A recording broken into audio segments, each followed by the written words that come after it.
Today, we'll delve into a horrifying murder case perpetrated by a cannibal who once won the first Mr. Gay UK contest in 1993. Anthony Morley, who had clinched the title of the first Mr. Gay UK in 1993, but was reportedly confused about his sexuality, had previously been in a public homosexual relationship with Damian Oldfield. The couple had arranged to meet on the day of the murder. They met in Leeds before heading back to Anthony Morley's house, where he cooked a fish meal for both of them. The pair kissed, caressed each other, and went up to Morley's bedroom to watch the movie Brokeback Mountain on the bed.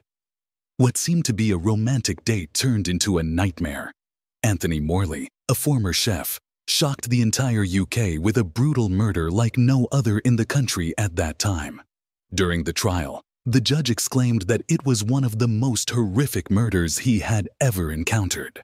The victim was not only gruesomely killed, but also turned into food by the perverse murderer. However, what was even more appalling was Anthony Morley's denial of all guilt at the trial, claiming he remembered nothing. So, what exactly happened on that fateful night? What drove Anthony Morley to commit such a heinous act? Our case today occurred in Leeds, West Yorkshire, in the north of England, and Anthony Morley's crime took place in 2008. Leeds, a city in northern England, is renowned for its unique blend of historical culture and modern development. With a rich history dating back to the medieval period, Leeds is now a diverse cultural and economic hub, boasting top universities and a range of entertainment, shopping, and dining options. With its distinctive historical architecture, museums, and lush parks, Leeds is an attractive destination for visitors wanting to explore the culture and lifestyle of northern England. Anthony Morley, born in 1972 in northern England, doesn't have much to say about his childhood and upbringing. While I believe he was born in South Yorkshire, I cannot be certain of the specific area within Yorkshire in which he grew up. This is based on his local accent and the information I learned during my research. Anthony Morley's childhood was quite peaceful without any major incidents or problems. The people in his life had no significant influence on his development. However, as he entered his teens, Morley's life underwent serious upheaval. He went through a heartbreaking experience of being flirted with and sexually abused by an older man during his childhood. This incident caused confusion in his concept of sexuality, according to what he shared. Anthony Morley had a dream since childhood to become a dancer. With a handsome and attractive appearance, Anthony is considered lucky with his perfect body, especially his face, which he owned since he was a teenager. He always attracted the attention of his colleagues, and they all admitted that he was truly a handsome man. During his teenage years, Anthony realized his potential and decided to exploit this advantage by starting a modeling career. Initially, Anthony started small, but with effort and patience, he gradually attracted the attention of producers and magazine makers. He had the opportunity to appear on famous magazine covers and participate in impressive advertising campaigns. During this process, Anthony also began to explore and learn about himself and his sexuality. Although he always knew that he was interested in men, he was just learning and discovering which sexual orientation he belonged to. In fact, he had relationships with both men and women. Since experiencing his first same-sex relationship in his teens, Anthony had been unsure whether he was gay, straight, or bisexual. He did not want to put labels on himself and let himself be free to explore and experience.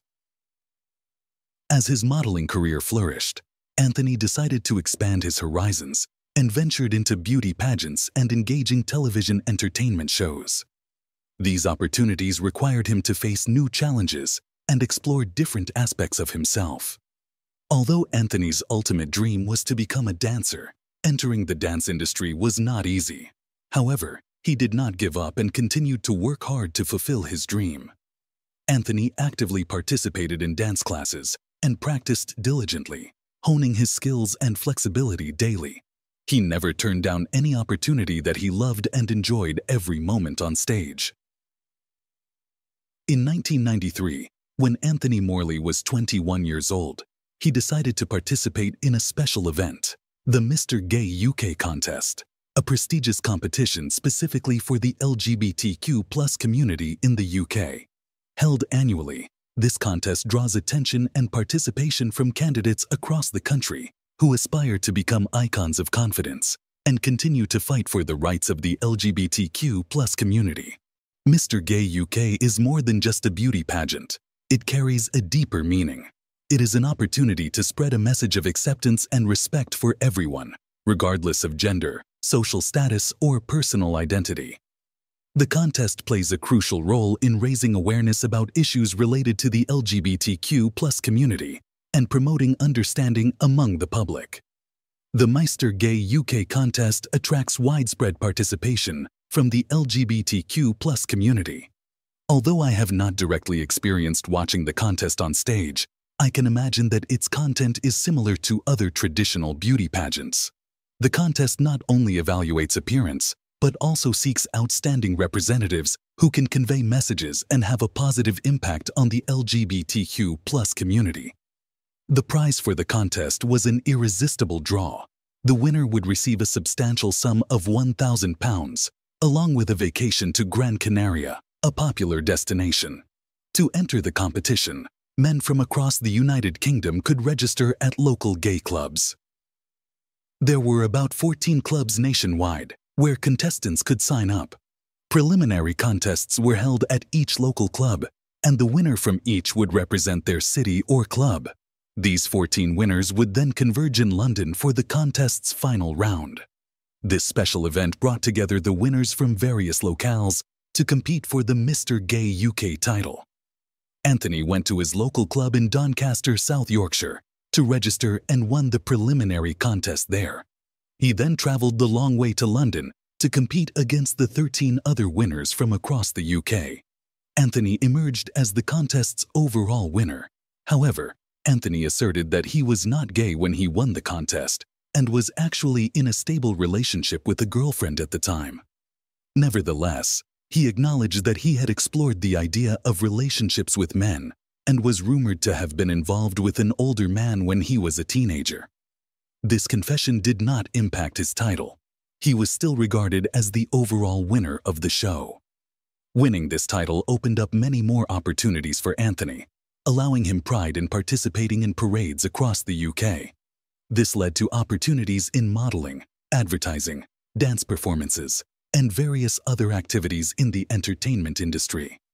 Suddenly, Anthony received numerous offers and opportunities he wished to leverage to build a long-term career for himself.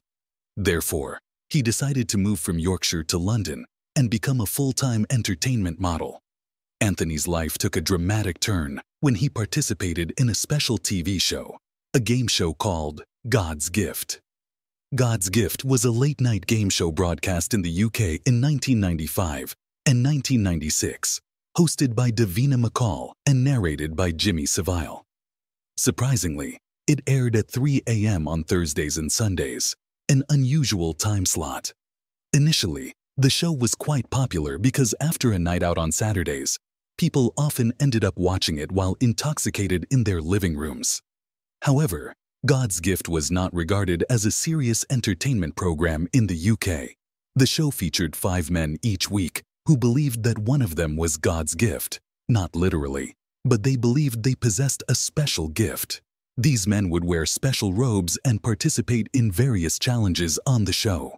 These challenges were random and rigorous, including rounds of skill-based questions. The audience would interact with the contestants and vote for their favorite. Ultimately, the live audience would vote for the man they found most charming among the 5. The winner had the opportunity to date a member of the live audience, and this date would be filmed and broadcast at the end of the episode. Typically, a man would be crowned God's gift, and then he would choose the audience member he found most charming to ask on a date. The date would be recorded and broadcast at the end of the episode, becoming a part of the show. Anthony was invited to participate in the show as one of the 5 contestants. Having just won a prestigious contest, he immediately became the favorite and most noticed contestant in the audience's eyes. He actually won the God's Gift crown, which meant he had to choose someone from the audience to date. Damian Oldfield, a member of the interacting audience that day, along with all the other men in the room, found Anthony extremely charming. Damian hoped to be chosen by Anthony, but ultimately, Anthony decided to date someone else. Damian later joined the show at the end of the year and also won his episode. He had the opportunity to date a random man from the audience, and clips from that episode are available online. You can find these clips on YouTube by searching for God's Gift Damian Oldfield. Later, they met each other by what seemed like fate, leading to subsequent tragedies. Anthony had a 5-year relationship with a man named Sean Wood, but also had a relationship with a woman that lasted about 3 years. He dated both men and women and mentioned that his sexuality caused him anxiety, making him wish to be normal. Anthony was also known to struggle with alcohol issues.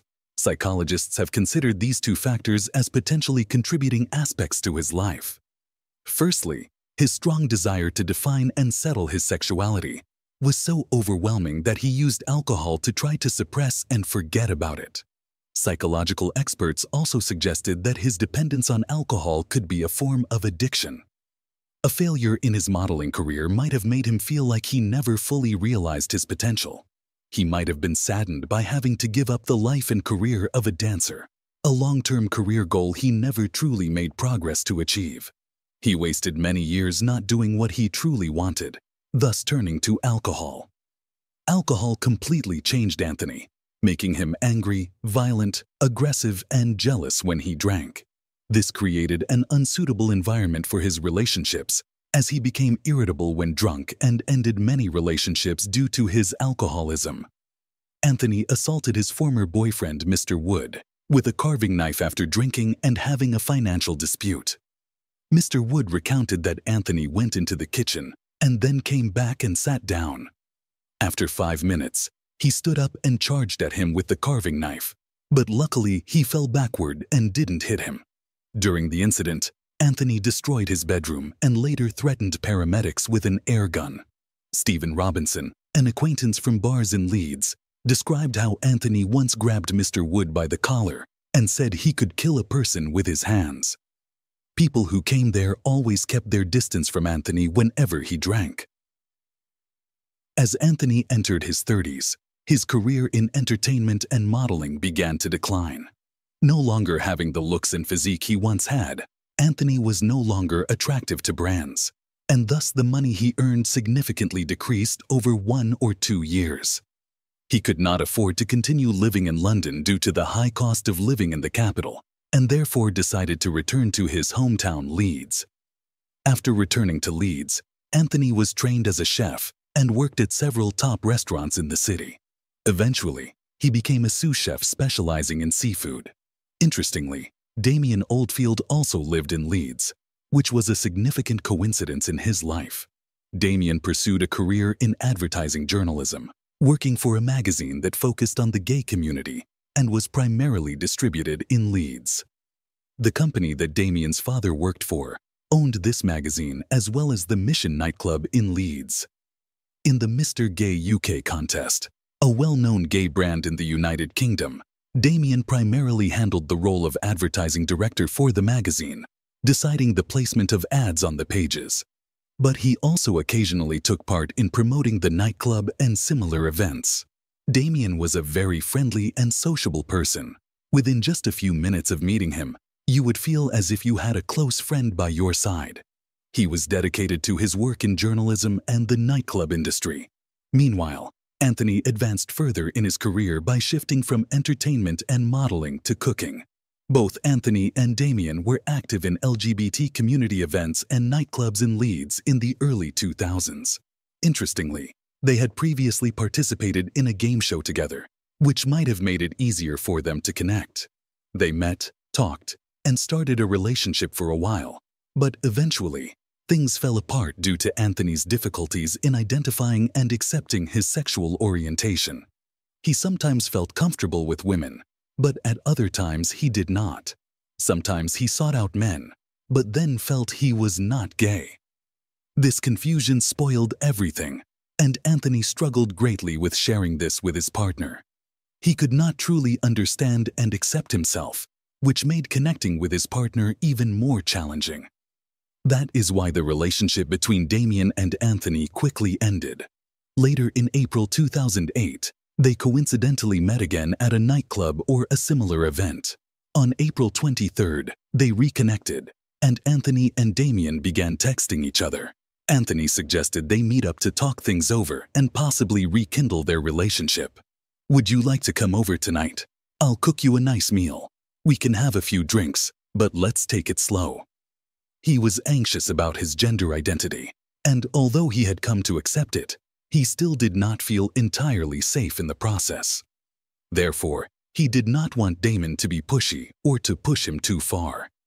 Damon agreed, and they arranged to meet on the 23rd. However, just a few hours later, around 2:30 a.m., at a nearby kebab shop, a man wearing a white robe and white flip-flops appeared, his body covered in red stains. Anthony even stumbled and then asked the person behind the counter to call the police. It was reported that he had called the police to declare that he had been raped. Upon the arrival of the police at the scene, Anthony Morley was immediately arrested and taken to the police station.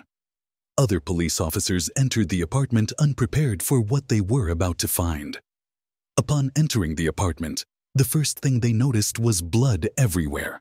The body of Damian Oldfield, 33 years old, lay on the bedroom floor in a devastated condition, with bones, flesh, and muscles exposed all over. Although Damon's limbs were still attached to his body, the skin and flesh had been cut away, creating a brutal crime scene. Crime scene investigators were called in to examine the entire apartment in Hare Hills, while Damian Oldfield's body was taken for an autopsy. The autopsy revealed that Damon might have been attacked from behind unexpectedly. The first injury inflicted on him was a deep cut on his throat, severing his carotid artery and causing significant bleeding. Damon continued to be stabbed more than 30 times from behind, in the chest, and on the thighs. Large pieces of flesh had been cut from his thigh, and pieces from his legs and chest had also been removed. Additionally, police found pieces of flesh, skin, and muscle under the naked body of the victim in Anthony's bedroom. On April 24th, Anthony claimed that he remembered nothing about the attack. However, a credit card was found on the chest wound of the victim, unclear whether it belonged to Anthony or Damon. There was not enough information from the scene to determine exactly to whom the credit card belonged. The crime scene showed no signs of resistance from Damon, consistent with the autopsy findings that he was attacked from behind.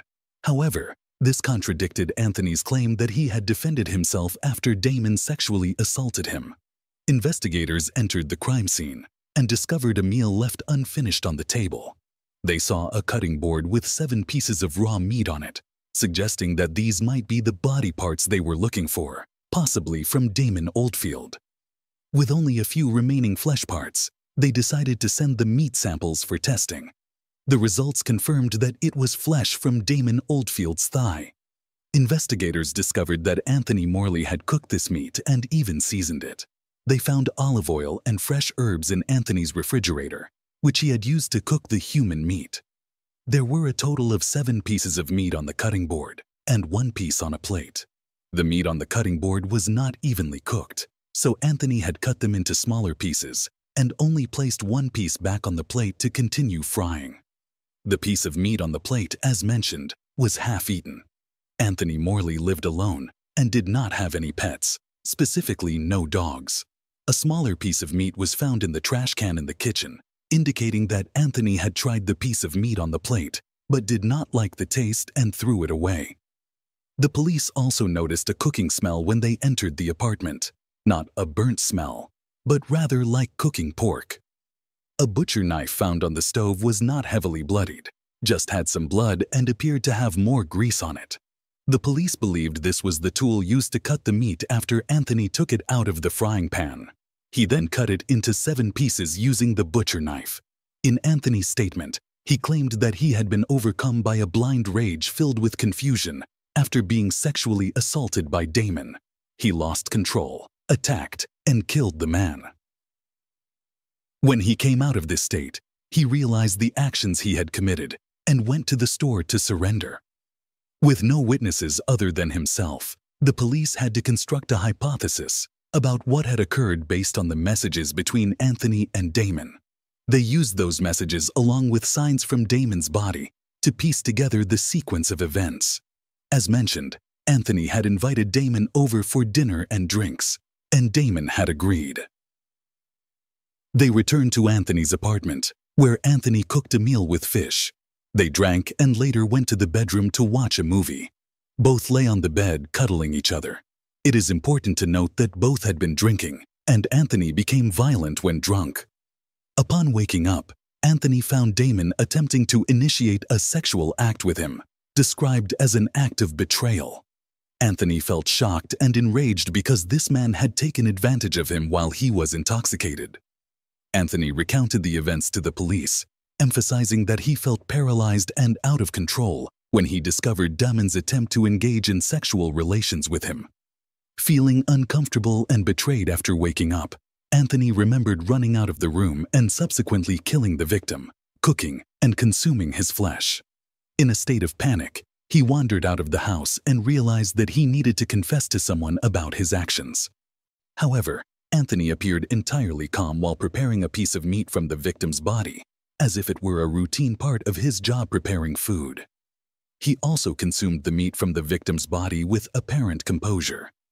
This led some officers to question whether Anthony was truly experiencing an abnormal mental state. However, others did not believe his account, thinking that Anthony was saying these things to mitigate his punishment.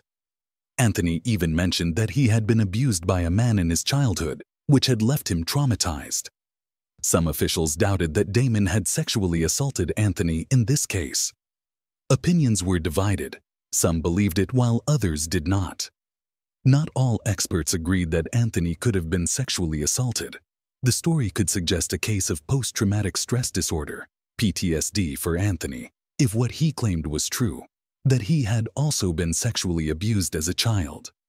Everything was considered to determine if Anthony had a mental health issue. However, he was evaluated by a psychiatrist, and according to that doctor, Anthony did not show any signs of a mental illness, and he never mentioned any PTSD flashbacks or symptoms of any mental disorder. On October 8, 2008, the Leeds Crown Court tried Anthony Morley, a former Mr. Gay UK, for the murder of Damian Oldfield and for butchering his thighs to cook. Valerie Tomlinson, a forensic scientist, described her findings in Anthony's home after the murder. She discovered a cutting board with 6 pieces of human flesh, a knife, and several tongs in the kitchen. Additionally, there was a bundle of herbs, a small chopping knife, some olive oil, and a plate of seeds on the kitchen surface. A frying pan was also found with remnants of fried herbs and oil. Miss Tomlinson also mentioned finding a piece of meat in a white plastic bag and a garbage bag. Another witness reported another piece of meat and a Lloyd's TSB bank card placed inappropriately. Anthony and Damian Oldfield had a past romantic relationship and met on the night of the crime. The prosecutor argued that sexual activity had occurred before Anthony's gay panic attack ended the life of Mr. Damian Oldfield. During the trial, Anthony Morley claimed he could not remember killing Damian or his subsequent actions and denied the murder, citing provocation or diminished responsibility. The judge dismissed this defense, expressing skepticism about Anthony's claim of provocation, especially since he had encouraged Damian to come over. However, the judge acknowledged that Anthony was confused about his sexuality, describing him as having a conflicted and tormented personality. The judge noted that Anthony was extremely dangerous when intoxicated, referring to a previous incident where he attacked an ex-boyfriend with a carving knife. The judge characterized Damian as openly gay and proud of it, enjoying his life fully with a loving family and many friends, one of whom he wanted you to be. Now, at 33, his life has been taken away. Judge Stewart also condemned Anthony for showing no remorse for his actions. "I have not heard the word sorry in the last 2 weeks," he told him. Damian's mother, Denise Oldfield, spoke about her son. "We had a special bond that I can still feel, but now I am left with memories, and they are not enough to comfort the heart. Damian loved life and had everything taken from him in the most horrific circumstances. He was so friendly and approachable, that just meeting Damon for 5 minutes, you would understand him as a friend. Damon always left a lasting impression on those who knew him, and I am touched by the tributes on the Gone Too Soon website and Facebook. This is a testament to Damon's popularity among his community of friends and acquaintances. She continued, Damon will be sorely missed by those who knew and loved him, along with his brother Craig, sister-in-law Tracy, and all of Damon's nieces and nephews. We will forever remember his smile and his friendship. On October 17, 2008, after 2 hours and 20 minutes of deliberation, the jury concluded that Anthony Morley was guilty of murder. He was sentenced to life imprisonment with a minimum of 30 years. This was primarily due to the severity of the murder, which was carried out brutally and viciously. If you like this case, please make sure to like, share, and subscribe to our channel. Thanks for watching.